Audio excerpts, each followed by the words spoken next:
Hello दोस्तों, कैसे हो आप सब। आशा करती हूँ सब अच्छे होंगे, मस्त होंगे और अपनी तैयारी पे लगे रहे होंगे। मैं संध्या स्वागत करती हूँ स्पेशल स्टडीज 5 में। तो हम आज पढ़ने वाले हैं हिंदी में पढ़ने वाले हैं हम विराम चिन्ह, करने वाले हैं हम MCQ। तो चलिए स्टार्ट करते हैं।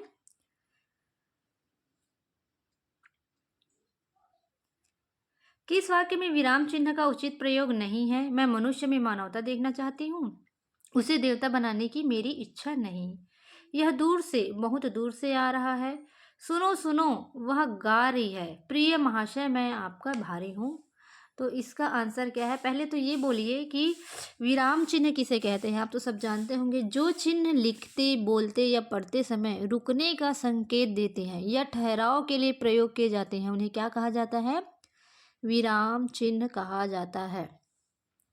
तो यहाँ पे सी गलत हो जाएगा क्योंकि यहाँ पे नहीं कहा गया है। तो ऐसे सुनो सुनो, अगर ये एक बार रहता तब सही होता। यहाँ पे दो बार दे दिया है सुनो सुनो। जब भी आपको ऐसा दिखे तो टिक कर दीजिएगा एग्जाम में। आगे देखते हैं। निम्न में से कौन कौन विराम चिन्ह का प्रकार नहीं है? निर्देशक, लाघव, उपदेशक या विवरण। तो आप लोग पढ़े होंगे विराम चिन्ह। विराम चिन्ह कितने प्रकार के होते हैं, और आप लोग निर्देशक चिन्ह पढ़े होंगे, लाघव चिन्ह पढ़े हैं, विवरण चिन्ह पढ़े हैं, लेकिन उपदेशक चिन्ह नहीं पढ़े हैं। उपदेशक चिन्ह नहीं होता है। तो इसका आंसर क्या हो जाएगा? सी हो जाएगा। निर्देशक चिन्ह कैसे रहता है? निर्देशक चिन्ह ऐसे रहता है, और लाघव चिन्ह आप जानते हैं गोल जैसे रहता है, ऐसे गोल। और विवरण चिन्ह रहता है ऐसे। आगे देखते हैं। जहाँ वाक्य की गति अंतिम रूप से ले विचार के तार टूट जाए, वह किस चिन्ह का प्रयोग किया जाता है? योजक चिन्ह का, अल्प विराम चिन्ह का, ऊर्ध्वक चिन्ह का या पूर्ण विराम चिन्ह का? तो सोचिए, जहाँ वाक्य की गति अंतिम रूप से ले हम वाक्य के अंतिम रूप में आए हैं और विचार के जो तार है वो टूट जाए, तो कौन सा आएगा इसमें? इनका आंसर पूर्ण विराम हो जाएगा। मतलब हम ये भी कह सकते हैं, वाक्य के अंत में जो विराम चिन्ह उपयोग में लाया जाता है उसे पूर्ण विराम कहते हैं। पूर्ण विराम कैसे रहता है आप लोग जानते ही होंगे। पूर्ण विराम लास्ट में रहता है ऐसे। और अल्प विराम कैसे रहते हैं? अल्प विराम आप लोग जानते होंगे। अल्प विराम ऐसे रहते हैं, मतलब ऐसे। और योजक चिन्ह आप जानते होंगे, जो समाज में भी प्रयोग किया जाता है, ऐसे बीच में रहता है योजक चिन्ह। राम,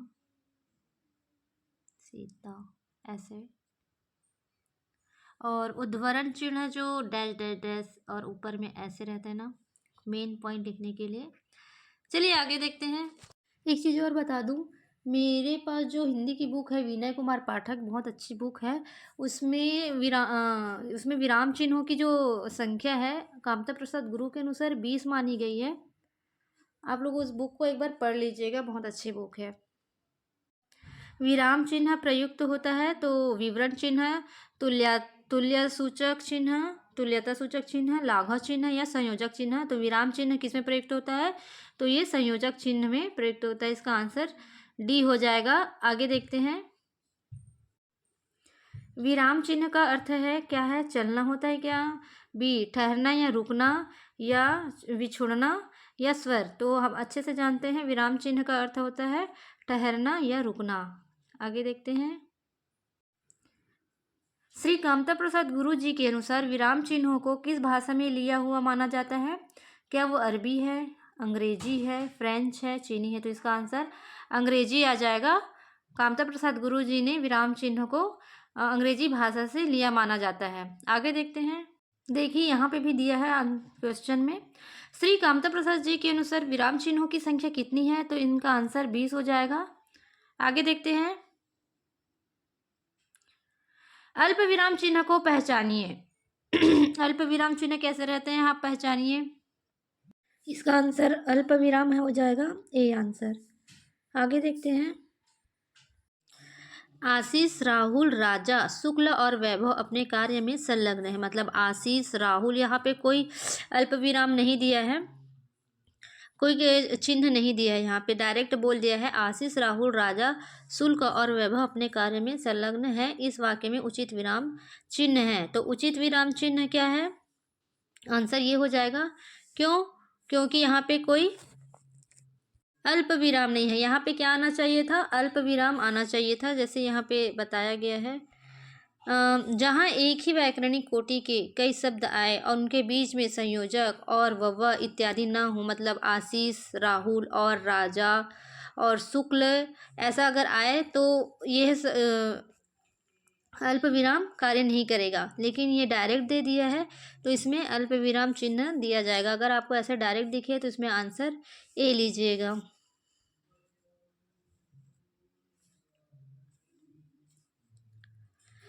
आनंद घर आया, थोड़ी देर रुका और चला गया। इस वाक्य में उचित विराम चिन्ह होगा। यहाँ भी सेम आंसर आ जाएगा, ए आ जाएगा। देखते हैं। जहाँ दो से अधिक वाक्यांश आए पर उनके बीच संयोजक ना हो तो अल्प विराम चिन्ह का प्रयोग होता है। जैसे आनंद घर आया है ना, यहाँ पे अल्प विराम है, थोड़ी देर रुका और चला गया, ये सही है। लेकिन ये वाक्य जो है, ये वाक्य है, उसमें अल्प विराम आना चाहिए था, तो नहीं आया है, तो इसका आंसर क्या हो जाएगा? अल्प विराम। आगे देखते हैं। मैं कृष्ण के घर पहुंचा परंतु वह नहीं मिला। इस वाक्य में कौन सा विराम चिन्ह लगेगा? इस वाक्य में भी सेम वही आंसर आ जाएगा। और कंफ्यूज नहीं होना ऐसा चिन्ह देखकर, हड़बड़ी में एग्ज़ाम के टाइम में इसमें फ़र्क तो दिख नहीं रहा है, ऐसा कुछ नहीं है। ध्यान से देखिएगा अल्प विराम कौन सा है, पहचान आ रहा है। तो चलिए देखते हैं आगे। देखिए, वाक्य में प्रयुक्त होने वाले अवयव किंतु, परंतु, पर, लेकिन भी, यदि के पहले अल्प विराम लगता है। जैसे मैं कृष्ण के घर पहुंचा परंतु वह नहीं मिला। अगर लेकिन, अंतु, परंतु जब लग जाए तब वो सही वाक्य हो जाएगा। समानाधिकार शब्दों के मध्य किस विराम चिन्ह का प्रयोग होता है? समानाधिकरण शब्दों के मध्य में किस विराम चिन्ह का प्रयोग होता है? कौन सा होता है? इसका भी आंसर यही आ जाएगा, अल्प विराम। जैसे देश के प्रधानमंत्री श्री नरेंद्र मोदी गणतंत्र दिवस के अवसर पर देश को बधाई दी। वाक्य में जब एक ही प्रकार के कई संज्ञाएं आए तो उनके बीच किस प्रकार का विराम चिन्ह है? तो ये भी है, आंसर सेम है, बी आ जाएगा।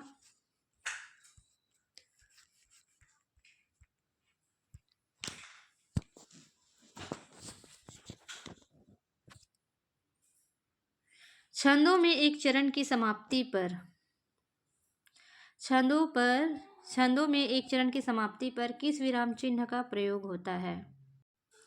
तो इसका भी अल्प विराम ही आंसर होगा। अल्प विराम। राजू जो बड़ा अच्छा खिलाड़ी है, कल उसकी टांग टूट गई। वाक्य में उचित विराम चिन्ह का प्रयोग कीजिए। अल्प विराम, अर्ध विराम, विवरण चिन्ह, लाघव चिन्ह। कौन सा चिन्ह आएगा? रामू जो बड़ा अच्छा खिलाड़ी है, कल उसकी टांग टूट गई। इसका आंसर भी ए हो जाएगा, अल्प विराम। उपवाक्य में पूर्व और पश्चात भी अल्प विराम लगता है। रामू जो बड़ा अच्छा खिलाड़ी है, कल उसकी टांग टूट गई। जैसे यहाँ पे कल के पहले अल्प विराम चिन्ह रहता, यहाँ पे आता।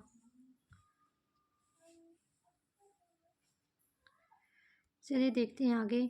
जाना है तो जल्दी जाओ। वाक्य में उचित विराम चिन्ह का प्रयोग कीजिए। जाना है तो जल्दी जाओ, यह अल्प विराम है, अर्ध विराम है, या लाघव चिन्ह है, या विवरण चिन्ह? इनका भी आंसर अल्प विराम हो जाएगा। आप ये जो मात्रा लगा है यहाँ पे, उनको देख के ये विवरण चिन्ह है ये मत सोचना, अल्प विराम आएगा, ना कि अर्ध विराम, ना लाघव चिन्ह, ना विवरण चिन्ह। क्यों? क्योंकि जाना है तो जल्दी जाओ। वाक्य में उचित विराम चिन्ह यहाँ पे दिया है। इनका आंसर देखते हैं क्या है।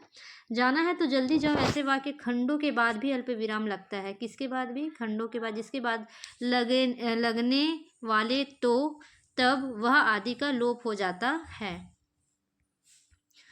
माँ मेरा कल्याण करो। वाक्य में उचित विराम चिन्ह का प्रयोग करें। माँ मेरा कल्याण करो। इनका आंसर क्या होगा? इसमें भी अल्प विराम ही आएगा। क्यों? क्योंकि माँ मेरा कल्याण करो, पहले वो माँ को बोलते हैं, माँ, तो यहाँ पे अल्प विराम आ जाएगा। मेरा कल्याण करो वाक्य में उचित विराम होगा। माँ मेरा कल्याण करो ऐसे वाक्य में हाँ, नहीं, अच्छा या संबोधन कारक के बाद अल्प विराम लगता है। जब वाक्य में एक समान अधिकरण का प्रयोग होता है तो किस विराम चिन्ह का प्रयोग होता है? इसका देखो, जब वाक्य में एक समान अधिकरण का प्रयोग होता है तो किस विराम चिन्ह का प्रयोग होता है? अल्प विराम, अर्ध विराम, संकेत चिन्ह या लाघव चिन्ह। तो जब वाक्य में एक समान अधिकरण का प्रयोग हो रहा है, एक समान अधिकरण का, तब उसमें क्या करेंगे? अर्ध विराम चिन्ह डालेंगे। इसका सही आंसर अर्ध विराम हो जाएगा। अर्ध विराम उसे कहते हैं जो बीच में हल्का सा विराम लेना हो पर वाक्य को खत्म ना किया जाए। जो वाक्य है वो वही रहेगा लेकिन थोड़ा सा विराम देना हो तो वहाँ पे अर्ध विराम का व अर्ध विराम चिन्ह का प्रयोग किया जाता है।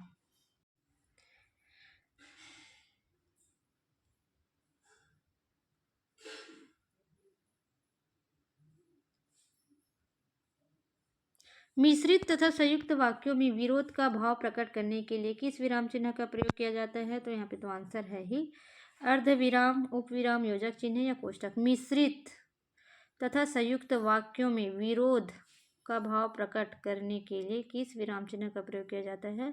तो अर्ध विराम चिन्ह का प्रयोग किया जाता है।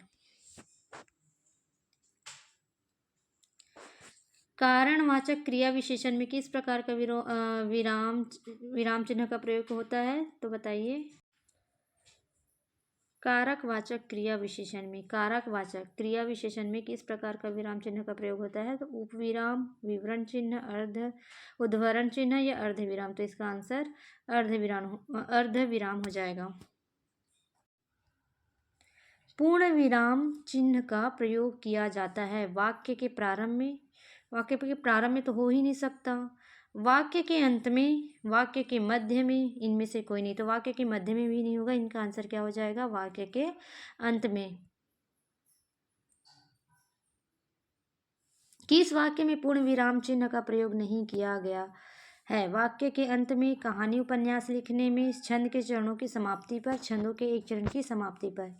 किस वाक्य में पूर्ण विराम चिन्ह का प्रयोग नहीं किया गया है? अगर नहीं वाला वर्ड आता है तो आप उसको राउंड कर लीजिएगा। वाक्य के अंत में, कहानी उपन्यास लिखने में, छंद के चरणों की समाप्ति पर या छंदों को एक चरण की समाप्ति पर। तो इसका आंसर क्या होगा?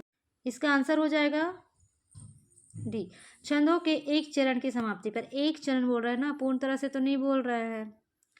आगे देखते हैं। तुम कब आओगे, इस वाक्य में उचित विराम का प्रयोग करें।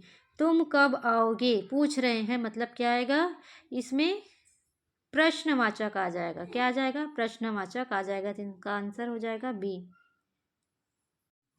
आह, तुम्हें पाकर कितना आनंद आ रहा है। वाक्य में उचित विराम चिन्ह का प्रयोग करें तो आह, तुम्हें पाकर कितना आनंद आ रहा है, मतलब प्रश्नवाचक चिन्ह होगा? नहीं, प्रश्नवाचक तो है ही नहीं। विस्मय आदि बोधक चिन्ह है, उपविराम या फिर पूर्ण विराम। तो इसका आंसर बी हो जाएगा। विस्मय, आह तुम्हें पाकर कितना आनंद आ रहा है। विस्मय आदि बोधक का चिन्ह ऐसे रहता है। बचपन में मैं ऐसी ऐसा बिंदी लगा लेती थी, ऐसे बिंदी, और ऐसे लाइन खींच लेती थी। विस्मय आदि बोधक चिन्ह का यही है। विस्मय आदि बोधक किसे कहा जाता है? जिसमें जिन वाक्य में आश्चर्य, हर्ष, शोक, घृणा आदि के भाव व्यक्त हो उसे विस्मय बोधक वाक्य कहा जाता है।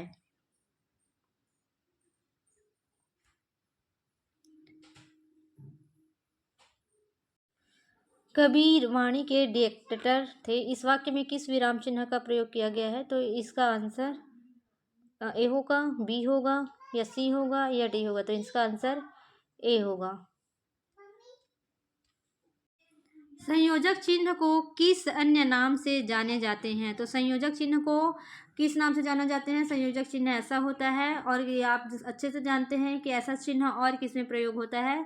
तो इसका आंसर क्या हो जाएगा? तो इसका आंसर हो जाएगा समासिक चिन्ह में। हम समास में, अब मैं पहले ही बताई हुई वीडियो में कि समासिक चिन्ह में बीच में योजक चिन्ह टाइप का लगा देते हैं, इसको संयोजक चिन्ह भी कहते हैं। आगे देखते हैं।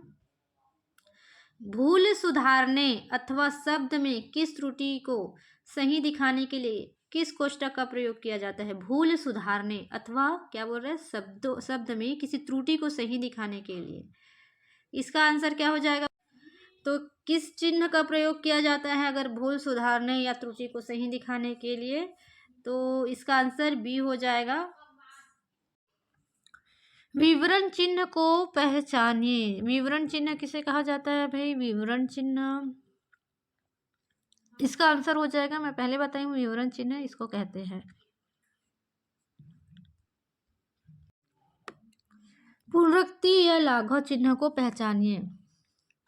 इसमें लाघव चिन्ह ये है और पुनरुक्ति चिन्ह ये है, तो इसका आंसर ए हो जाएगा।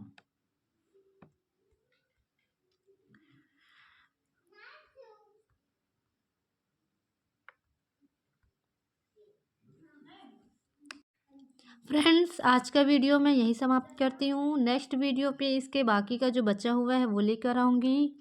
आपको मेरा वीडियो कैसे लगा? अगर आपको मेरी वीडियो अच्छा लगा, समझ में आया क्वेश्चन, तो प्लीज़ लाइक शेयर सब्सक्राइब कर दीजिएगा। Thank you.